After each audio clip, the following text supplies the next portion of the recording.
When I think dry January, I don't think mocktails, I think dried beans. Let me show you a super simple way to make dried beans if you're intimidated by bean cookery. I'm not normally an Instapot girl, but so many of you guys come into my comments saying, what about making beans in an Instapot? And today is your lucky day. So here I have 2 cups or 1 pound worth of cannellini beans. You can use any bean here, but for things like lentils and split peas, the ratios would be a little bit different. But any normal size dried bean, we're gonna use 1 pound of beans or 2 cups.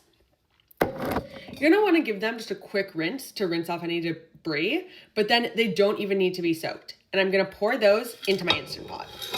Then for every 1 cup of beans, you want 3 to 4 cups of water. Since I have 2 cups of beans here, I'm gonna add in about 8 cups of water. Now that I've added all my water, I'm just gonna pop them in my Instapot on the pressure cook setting, and I'm going to cook them for about 35 to 40 minutes. The amount of time will depend on your bean variety. This is a firm cannellini bean, but they're not that old, so that unfresh, so I'm gonna cook them for 35 minutes. Smaller beans want a bit less time, bigger beans want a bit more time. Old beans also want more time. You'll have to play around with this here. I would always recommend overcooking versus undercooking. You can make those into a creamy bean soup, whereas undercooked beans can give you digestional distress. So, cook your beans.